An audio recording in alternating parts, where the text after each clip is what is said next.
Hello, everyone. Welcome back. Welcome to Lighten Up with Bo. Welcome to A Course in Miracles. Welcome to a really fun lesson. Welcome to the Lighten Up movement. Welcome to all of it.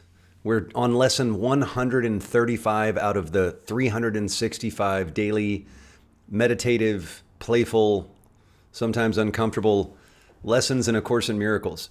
Again, thank you for being here. If you're one of my regulars, thanks for all the comments and being a part of this journey through A Course in Miracles. And if you're just new to my channel and maybe you're finding some of the other videos like We Got Jesus Wrong or just all the things I do, whatever brings you here, my only intention is that you find a way inward that brings you more joy and more peace and more ease. That like me, no matter what path you're on, whether it's A Course in Miracles or not, maybe something that's said here today put you back in touch with that part of your being that knows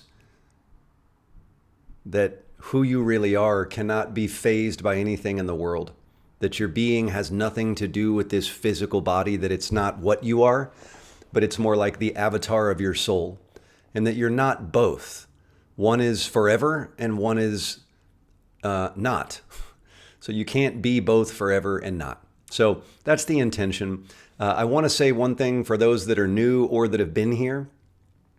Again, if you go to my website, which is thelightnupmovement.com, and you click contact and you hit send me a message or whatever it says, if you want to be a part of a intimate kind of deep dive year-long on Zoom where we really go into the deeper living this Course in Miracles, send me an email. I'm waiting till I really get about 30 names, which is probably another 10 to 15. But this is for people that even if you have a life, you will prioritize above all else. Because let's be honest, waking up to your true self, living that in your life, how can anything be more important than that? It's more important than your kids, your job, everything. Because remembering who you are is what will transform your entire life. It's not change your outer and the inner will change. So if you want to be a part of it, you just send me an email, say, hey, I'd be interested in doing that. Once I get about 30 names, then I'm going to email everyone, okay, we're here. This is where you go to sign up. It's all by donation. There's no cost. But it's really for those that are, again, they feel in their heart that even if it's uncomfortable, even if the ego is going to come up with 10 excuses down to the wire, actually, I don't think I can do this. Because believe me, it's going to happen. I'm not trying to be a fortune teller, but it will. But those that really are committed to be on camera and present for a year, once a week. And if that doesn't call to you, whatever. So that's all on my website, along with the book I'm launching and everything else. So have fun poking around on my website. Check it out. Thanks for the likes. And, I hate sounding like a lot of people on social media. They're like, subscribe, share. The Holy Spirit is the ultimate marketer and promoter, not me. But I'd love this message to get out, and I guess that is helped. That is done by you sharing it or subscribing or liking or whatnot. So thanks for your support. Let's get into this. This is arguably one of the most, I have been saying that these lessons over the next month are really going to trigger the ego. Maybe not for some, but for a lot it will, and it can do it in sneaky ways, like where you all of a sudden start becoming disinterested, where you tune out a little sooner. So these lessons are going to get really confronting because the Course in Miracles is about really confronting the part of the ego that's been running our life disguised as who we are. And everything that we think is real and everything we've believed is the truth that we were taught to believe and that we hold on to believing to keep us cut off from our true self. Our mind is the issue. So we have to look at these ideas. And today, lesson 135, it's one of the longest lessons that we will do. So grab some popcorn, get a kombucha, heat up some hot tea. I don't know, but I'm going to give a little quick breakdown for those that just can't hold on and listen. And then I'm going to start reading the lesson. So enjoy, stay patient, have fun. Lesson 135. If I defend myself, I am attacked. If I defend myself, I am attacked. If I try to control everything in my life, I actually don't find more stability and peace. I actually get more anxiety. I actually attract more anxiety the more I try to control my life. That's kind of basically where we're at. So before I read the lesson, I'm going to give just kind of a breakdown, if you will, of what I would say this kind of breaks down to subtly before we do the little deep dive. So basically, the walls that you build to feel safe, the walls, and again, walls is a metaphor, but it might be literal walls, but the walls that you build to make yourself safe are the exact same walls making you feel trapped. So let that sink in. The very things you do to try to control everything in your life to bring about a sense of safety that you try to control and plan are the very things that actually make you feel more and more trapped. Every plan that you make to control the future, every defense that you build to protect yourself from what you think might happen in the future, every piece of kind of armor that you put on to keep the world from getting too close, right? We put these boundaries, these walls up to keep people, I don't want people too close. A little close is fine, but not too close. They're actually not keeping you safe. They're more actually keeping you scared. And if it's not overly conscious fear, it's more this unconscious sense of feeling scared and unsafe. Because the act of defending yourself is basically a constant announcement to your own mind, your own subconscious, that there is something to be afraid of. And then your mind believes you. So drop the defenses, drop all the defending, the controlling, the protecting, and something surprising really happens when you stop defending and stop controlling. The thing that you were feeling afraid of, that you felt scared of, turns out to be the truth about yourself. That's the thing that you were scared of that felt scary. Finding the truth. And, the truth is not really the problem. Truth is not the threat. Ultimate reality is nothing to be scared of. It's the answer. And that's the subtle breakdown. So now let's read, and here we go. If I defend myself, I am attacked. And again, this lesson and the next lesson, way longer than most lessons in here. But I think there's so much juice. I really implore you to listen. If you have to pause the video because you're like, I need a breather, great, pause it, come back. Paragraph 1. And when I say the word defend, by the way, remember, defense is another way to plan, control, arrange. So anytime we control or arrange or plan, these are really defenses. We're putting in a defense to try to control the situation to keep ourselves protected and safe. And so paragraph 1, who would defend themselves unless that they thought they were attacked? Who would even defend themselves ever unless they already thought that an attack, and again, what's an attack? A judgment, a blame, a criticism, right? Who would defend themselves unless they already thought they were under attack or that the attack was on the way? That the attack was real and that their own defense could save themselves, right? So there's the first question. Who would defend themselves unless they thought that they were going to get attacked and that if they defended, their defenses could save themselves, meaning without spirit, without collective help, just individually, right? And herein lies the folly of defense. It gives fantasies or illusions full reality. So it tells us that the illusions outside of us are real and then attempts to handle them as real. It adds illusions two illusions, thus making correction doubly difficult. And it is this that you do when you attempt to plan the future, activate the past, or organize the present as you wish, meaning on your own accord, with no spirit, with no collective, bringing people into community, just you on a plan. Every time you attempt to plan for the future, and it doesn't mean like, hey, I'm taking a trip with family, and now it feels like the next indicated action is to set up the plan with people, and this is in alignment, versus when you're planning something in the future because you think this will keep you safer. I'm going to get this set up for the future so I'll be good when the future comes. Right? Planning for the future. Activating the past is how often we go into our stories of trauma and tribulation and horrific stories and the things that we hold on to, and we keep launching them in the world as our stories. These are defenses. We use our past to defend ourselves. You guys want an example? Yes, Bo, we do.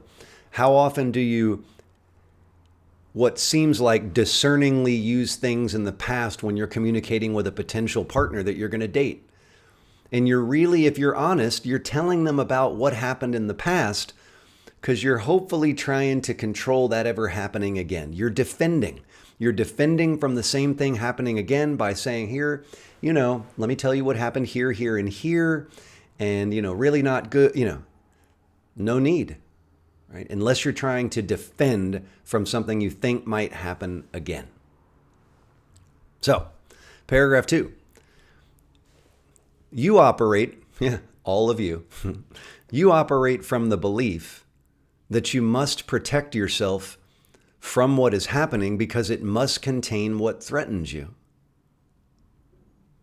A sense of threat is an acknowledgement of an inherent weakness, a belief that there is danger which has power to call on you to make appropriate defense, meaning there is definitely a real danger and therefore you need to make a defense. It's real. The world is based on this insane belief, and all its structures, all its thoughts and its doubts, its penalties and its heavy armaments. These are, you can Google the word armaments if you'd like. Its legal definitions, its codes, its ethics, and its leaders, and its gods all serve but to preserve its sense of threat. For no one walks the world in armature, but must have terror striking at their heart. So you guys might go, what does armature mean? I will tell you. Oh, for no one walks the world in armature. It's basically like when you walk around in the world kind of armed, right? Whether it's with guns, weapons, or just whatever you might be using as something to defend yourself. It's kind of armed up, right? Whatever your protection is. For some of you, it might be having a table of 17 different types of sage and 13 Palo Santos and 21 crystals and 12 tarot decks. And I hope you're laughing right now because, it brings me emotion. Wow. Because if you think that there's any difference, and this is going to be triggering for some, but if you think there's any difference to a gun or all of those things, if they're coming from the ego's motivation to protect you from the onslaught of evil and negative forces and dark forces, you're just dressing up your defenses with a spiritualized ego cloak. Not right, not wrong. If these things really come from the heart, but radical honesty is what all spiritual paths ask of you, especially A Course in Miracles. What in your life has really come from spirit, or is it just a weapon of defense or a spiritualized weapon of defense? But they're the same. As the Course in Miracles says, there are no differences in the world of the fantasies and illusions. All illusions are equally unreal and meaningless. But there's no differences. If it's born of fear, it's all the same. If it's born of love, it's all the same. Doesn't matter what you call it.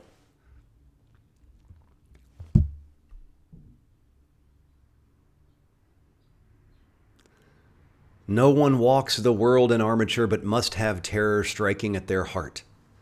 So it doesn't matter what the defense is, where it was born from. If you have a world built with different little defenses that protect you and keep you safe, then you must have terror striking at your heart. Paragraph 3, defense is frightening. Defending is frightening. It stems from fear. Increasing fear as each defense is made. The more defenses you make, the more fear rises, not lessens. You think that it offers safety. Yet it speaks of fear made real and terror justified. Is it not strange that you don't pause to ask, as you elaborate all of your plans and make your armor thicker and your locks more tight, what you defend and how and against what? Is it not strange that you don't pause and go, what am I defending? Paragraph 4, let us consider first what it is that we defend, that we would defend. It must be something that is very weak and easily assaulted. It must be something that's made easy to prey and unable to protect itself and needing our defense. It must need our defense, whatever we're protecting. And here we go. What but the body, the physical skin bag, what but the body has such frailty that constant care and watchful, deep concern are needful to protect its little life? What but the body falters and must fail to serve the child of God, the child of unending love, the creation of unending life? What but the body falters and must fail to serve the child of creation as a worthy host? The body. Paragraph 5. Yet it is not the body that can fear, nor be a thing of fear. The body can't fear in of itself. It's a vehicle. It has no needs but those which you assign to it. The body has no needs but those which you assign to it. It needs no complicated structures of defense, no health-inducing medicine, no care and no concern at all. Defend its life, defend the body's life, or give it gifts to make it beautiful, or walls to make it safe, and you but say that your home is open to the thief of time, corruptible and crumbling, so unsafe that it must be guarded with your very life. And I'm going to get through this before I speak to some of this, but open your heart, I hope, and listen to the truth beneath these words and feel the truth, however uncomfortable it may be. What are you talking about? Maybe you can feel your ego going, what?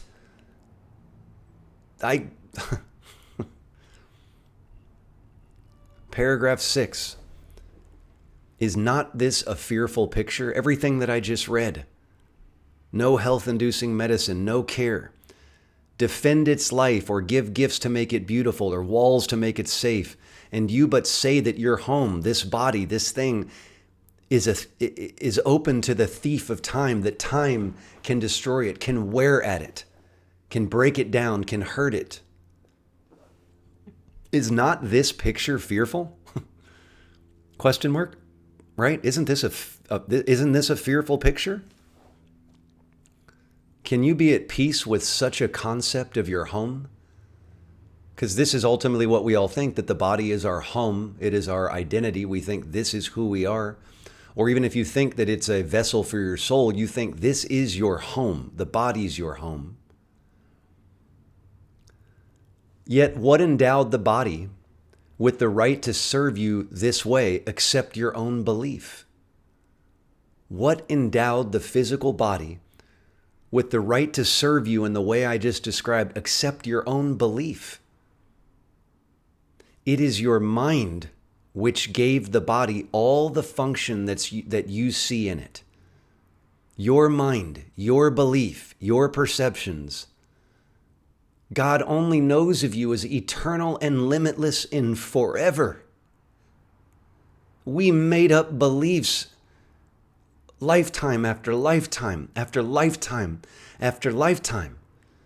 As we went along from caveman bodies in this dream of the human experience, as we evolved, we gave ourselves more and more rules and we called it law. This is just science. Yeah, the science of the ego. Yeah.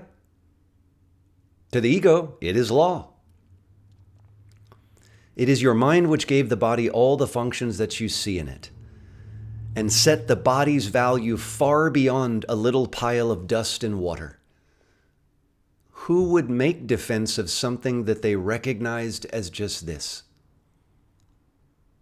Who would really make defenses or protections against something that they truly recognized was that what the body, just a little pile of dust and water?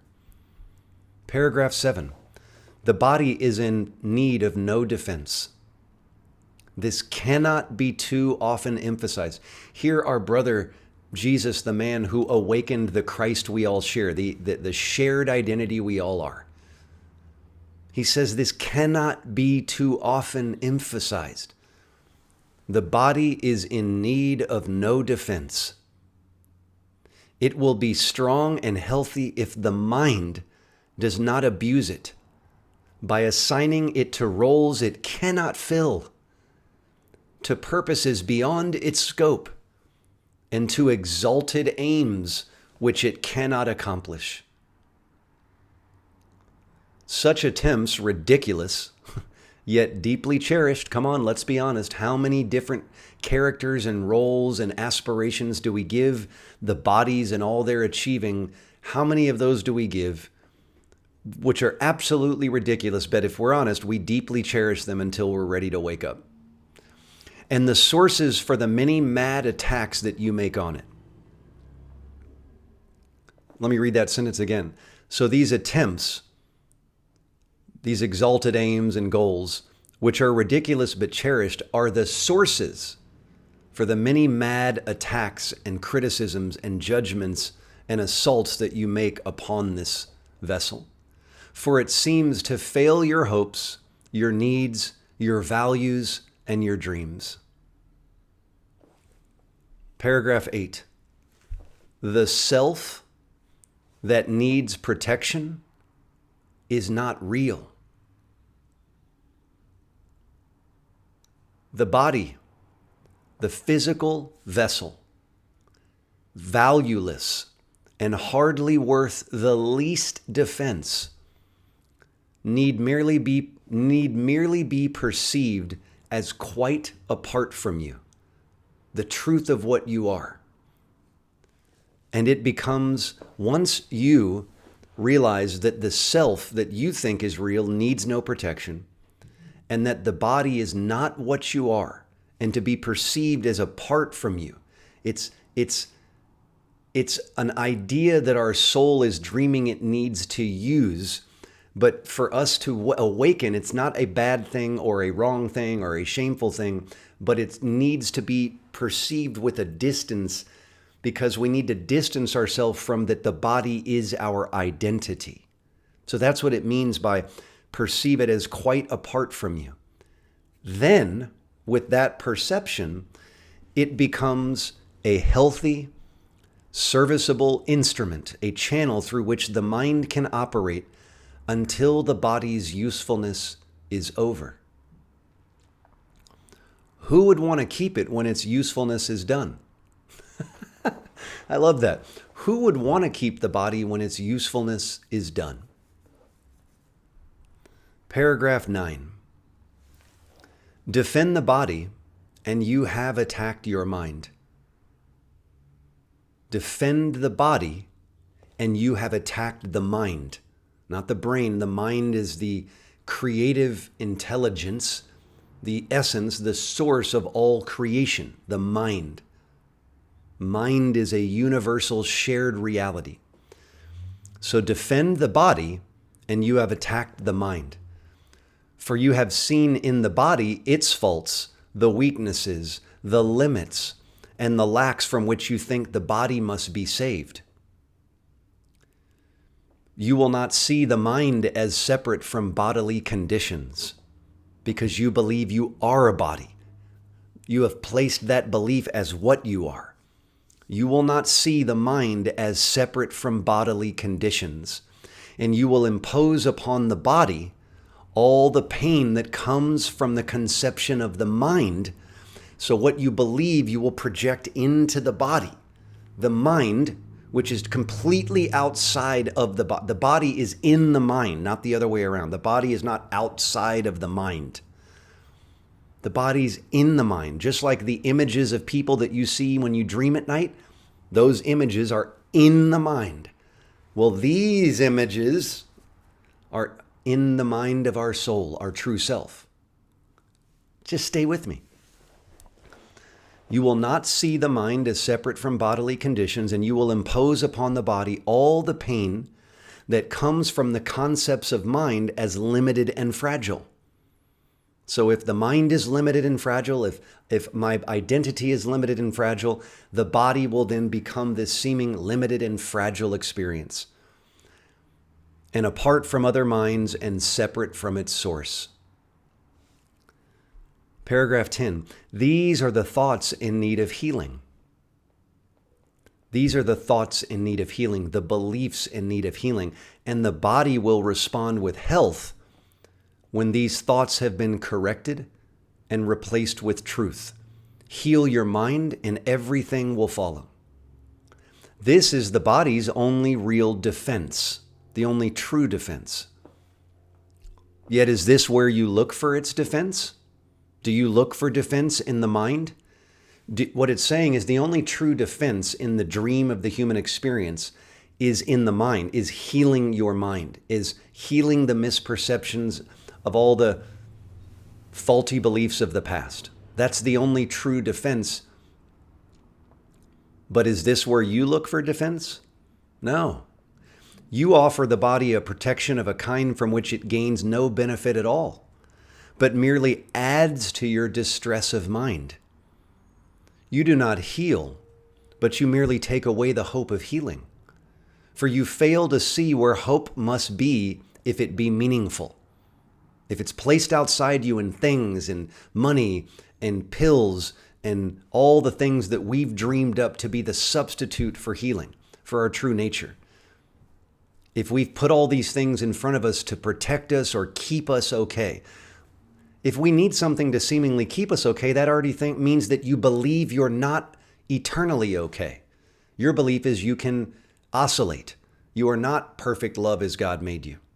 So of course your life needs a bunch of defenses and needs a bunch of made up laws and ideas and concepts in the world to keep you seemingly okay. And that's okay. That's what everybody's doing, both basically up until now. And this is one of my favorite lines in the entire Course in Miracles. And I admit readily to all of you, again, I do not pretend to be some awakened Christ. I don't say that I have let go of the identity of Bo.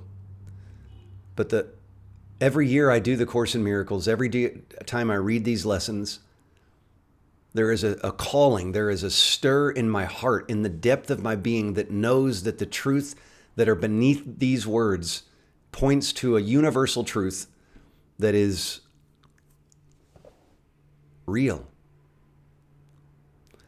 Paragraph 11. A healed mind does not plan. It carries out the plans that it receives through listening to wisdom that is not its own. It waits until it has been taught what should be done, and then proceeds to do it.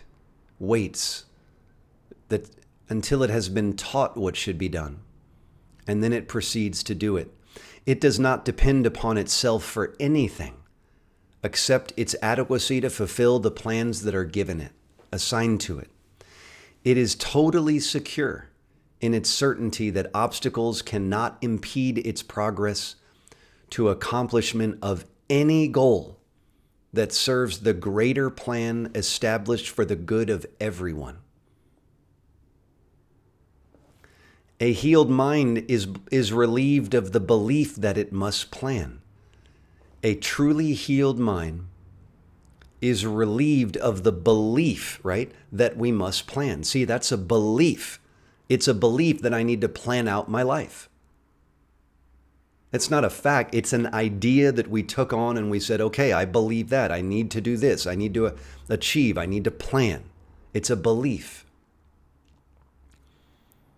Although it cannot know the outcome which is best, so a healed mind is relieved of the belief that it must plan. Although it cannot know the outcome which is best, or the means by which it is achieved, nor how to recognize the problem that the plan is made to solve. It must misuse the body in its plans until it recognizes that this is so. So what it's saying is, until we recognize that this is the truth, the mind is not healed and it must misuse the body until it recognizes this is so. But when it has accepted everything that we've read up until now is true, then the mind is healed and lets the body go. Paragraph 13. Trapped, enslaved of the body to the plans the unhealed mind sets up to save itself, must make the body sick. Now we're talking about emotional sickness, physical sickness, all forms of sickness. So an unhealed mind enslaves the body in such a way that it makes it sick. It is not free to be the means of helping in a plan which far exceeds its own protection and which needs its service for a little while, the body. In this capacity is your health assured. For everything that the mind employs for this function, it will function flawlessly and with the strength that it has been given it, and it will not fail. What this says is when you set aside all plans of everything that you think your life was for, and you come into that place where you cry out and you say, Father, Mother, God, Great Spirit, the one I am, the Christ I am, the Buddha nature I am, the one I am, has a purpose for this vessel, this instrument, this skin, this body of water and dust. It has a plan. It has a function that it will carry out through this vessel for the greater awakening of all beings, the remembrance of who you are.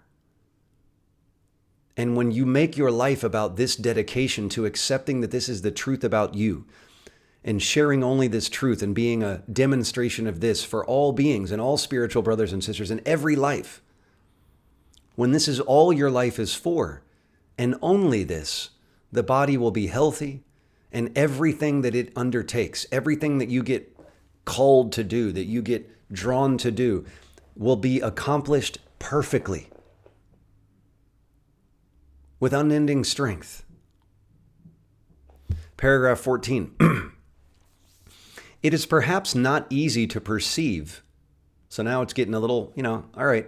So perhaps it's not so easy to perceive that self-initiated, right? When we make plans on our own, it may be not easy to perceive that self-initiated plans are just defenses, right? Isn't that honest? You might go, yeah, what are you talking about? I make all sorts of plans. Like, what do you mean? They're not defending anything. Okay, so it's a little hard to perceive. With the purpose all of them were made to realize. They are the means by which a frightened mind would undertake its own protection at the cost of truth. So a frightened mind starts to do all sorts of things to try to keep itself safe, and they're at the cost of truth. Now, this is not difficult to realize in some forms which these self-deceptions take, where the denial of reality is very obvious. Yet planning is not often recognized as a defense. So what it's saying is, some of you, if you get radically honest, it's really easy. Again, I think I'll use the funny one from earlier. If you really get honest, it's easy to see that if somebody has a table of 21 crystals, 14 tarot decks, 14 different sage sticks, smudges, crystals, you can say that it's spiritually aligned to live at your highest self, but anybody that's radically honest can easily to see that this is coming from a state of trying to protect and defend yourself some bad or negative forces. I need to keep myself guarded and in the light. Well, the light doesn't need you to guard it. The light doesn't need defense because the light is eternal. It needs no protection. So when you're identified as not that, but just a bodysuit, that your identity is not the limitless soul that you are, which is honestly most of us, then all the things that you usually concoct here in the world are really just protected and defending, and that just brings more of the fear that you're trying to protect from. Paragraph 15, the mind engaged. So it really gets into helping you explain like the mind, because everything is the mind. It's not the body and what it does. The mind that is engaged in planning for itself is occupied in setting up control of future happenings, right? When you're planning, it's in control of future happenings. You're in the future. It does not think that it will be provided for. So it's telling you why we do that. It's literally spelling out. Yeah, of course, I plan things for the future because I don't believe that I will be provided for. Not really. Unless it makes its own provisions, right? If I don't make my own provisions, if I don't take care of myself, if I don't do these things, I won't be taken care of. Time becomes a future emphasis to be controlled by learning and experience obtained from past events and previous beliefs, right? So basically, we set up everything in our life to learn more so that we can be safer in the future. Or we go into the past, as I said earlier in the video, and said, we go over all these past events and previous beliefs in our own life and other people's lives. And we go, okay, cool. I got a great understanding of the past. And now I'm learning all these new things. And now I'm protected. Now I'm going to be protected from whatever's coming. But see, this whole premise, again, is rooted in that you're not the one nature that God created. You are not as God created you. You are under attack. You are separate and alone, and you got to fend for your little self, right? So it overlooks the present, for it rests on the idea that the past has taught you enough to let the mind direct its future course. So now when you're a mind that's separate, you're like, I'm good, right? I don't need to be in the present because I've already learned enough in the past to take care of what's coming. What do I need the present for? Paragraph 16. The mind that plans is thus refusing to allow for change, because what it has learned in the past before becomes the basis for its future goals. Even with people in A Course in Miracles, like, hey man, I don't need some new present moment experience. I've been doing the Course for 30 years. I've already got a foundation of truth. Think of that little subtle thought. I'm already set. I'm just, maintaining now. Some of you may be awake. Who knows? Its past experiences directs its choice of what will happen.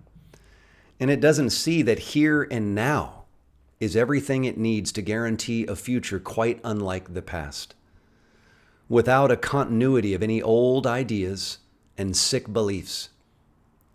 Anticipating plays no part at all. Anticipating plays no part at all, for present confidence directs the way. The Christ mind, the holy mind, the fully present I am here and now. I am confident that whatever comes in front of me in this moment, I am whole, I am here. What could I need? And then the next thing that comes in, even when we start to sway, we go, oh, right, I am whole, I am here. It's talking about a state of an awakened Christ mind. We are moving into the remembrance of this for everybody, no matter what religion, path, spirituality you follow. Paragraph 7. 17, excuse me. I know, I told you guys, we're getting there. Stay through, take a sip of coffee. Hopefully you're not doing anything like vaping, maybe a little tea, right? Get up and dance a little bit. Maybe we should be doing that in these videos that are longer. Maybe I should turn on music and we just do like a little just a little whoop, just break up the energy a little bit. All right, that was good, right? Just shake it out a little bit. Oh, yeah, stretch it out. Paragraph 17. Defenses are the plans that you undertake to make against the truth. So anytime you've set up a defense in the world, these are basically just plans that you undertake unknowingly, unconsciously, to make against the truth, right? Because if truth is eternal and forever and unharmable, but defenses and protection are meant to hopefully keep yourself safe, hopefully, then that means that any defense or protective activity or anticipating and planning are really defending from the truth that nothing needs defense, that what you are needs none of that. So it defends against the truth dawning upon your mind about what and who you really are. The aim of defenses is to select what you approve. God, I hope people are being radically honest as they listen.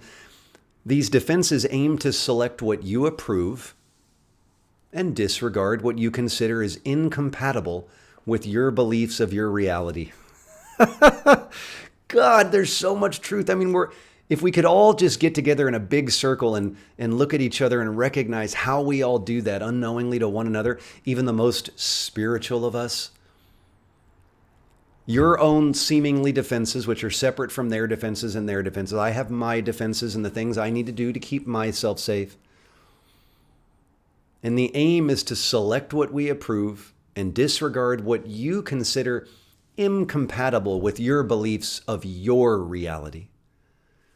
Yet what remains is meaningless indeed, for it is your reality that is the threat, which your defenses would attack, obscure, and take apart and crucify. So what it's saying is, we set up all these defenses to kind of create our world for what's compatible and good for us, which is already based in insanity anyways, because now we're separate. And then everything that remains apart from that is meaningless. Doesn't mean anything. All that's meaningful is what we're creating for our life. And then our true reality becomes the threat, which all of our defenses are meant to obscure and crucify and take apart. It doesn't seem that way, but we're building defenses, and what we're really keeping out is the truth now is outside of that. And anything that comes to mess with it, we're like, no, when it's the truth trying to get in. Paragraph 18, what could you not accept? Here's a question. I love the questions. What could you not accept if you only knew that everything that happens, all events, past, present, and to come, are gently planned by one whose only purpose is your good?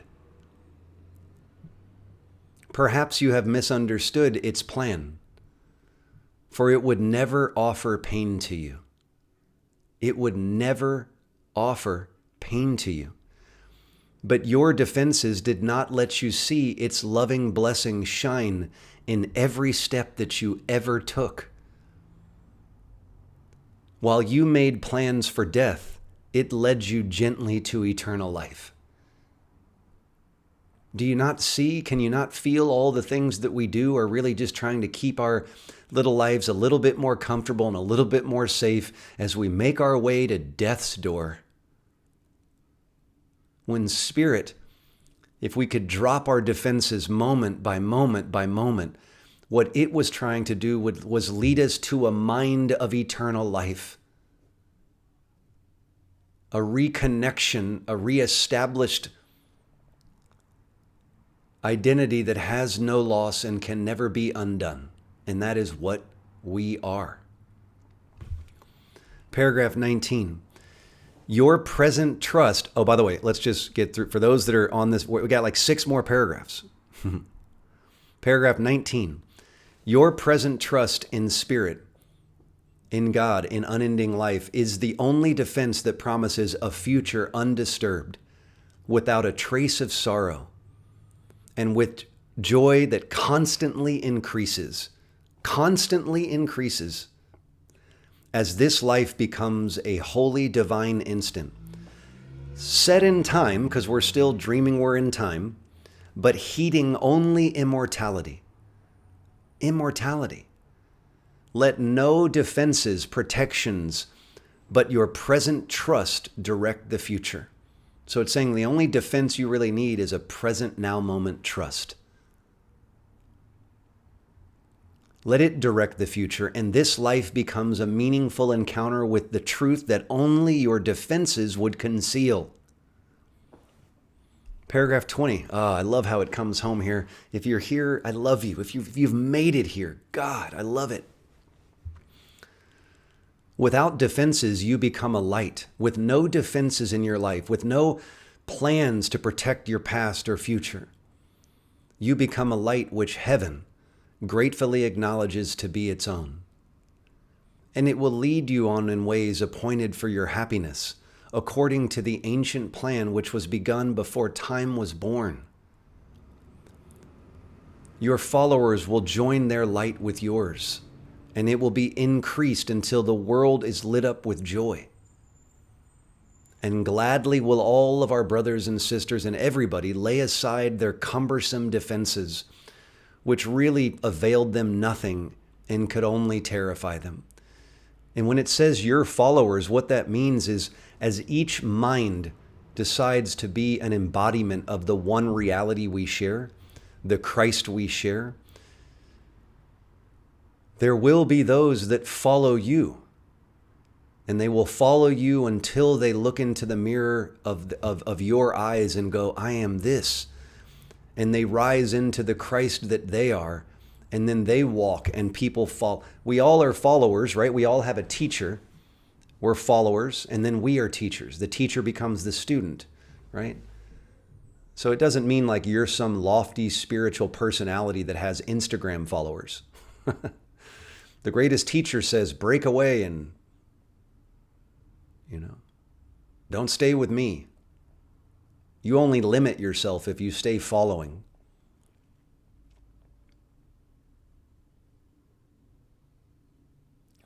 Paragraph 21. We will anticipate. So this is basically kind of starting the longer meditative practice. This paragraph and the next paragraph. So welcome to the meditations. You made it. We will anticipate that time today with present confidence. For this is part of what has planned for us. This is part of what was planned for us. We will be sure that everything we need is given us for our accomplishment today. Everything we need has already been given. It is given. We make no plans for how it will be done, but realize that our defenselessness, no defenses, is all that is required for the truth to dawn upon our minds with certainty.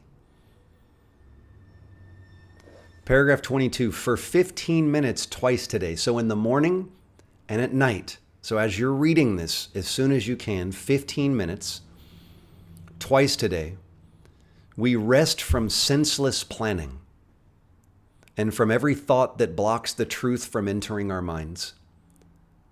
Today we will receive instead of plan. Today we will receive instead of plan, that we may give instead of organize. And we are given truly as we say. So before you start your 15-minute meditation or your nighttime one, you will say this: if I defend myself, I am attacked. And remember, you can use whatever words work for you that feel more aligned, as long as they're, in the same vein of these words. If I defend myself, you could say, if I protect myself, I am attacked, I am crucified, I am assaulted. But in defenselessness, I will be strong, and I will learn what my defenses hide. In my defenselessness, no planning, I will be strong, and I will learn what all of my protective defenses and all my barriers and all my borders hid. I will learn what they were hiding. Nothing but that. If there are plans to make, you will be told of them. They may not be the plans that you thought were needed, nor indeed the answers to the problems which you thought confronted you. But they are answers to another kind of question, which remains unanswered, yet in need of answering, until the capital A answer comes to you at last, the one answer.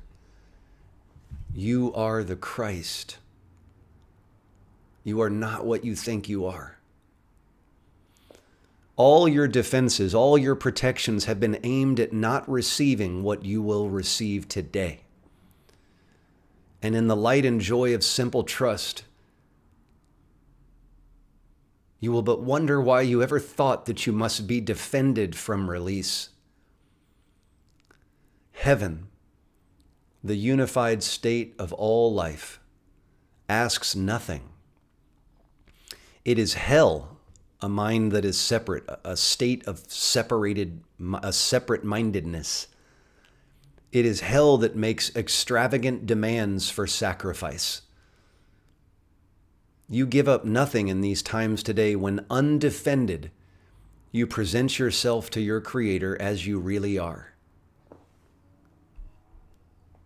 Paragraph 25. He has remembered you. Today we will remember it.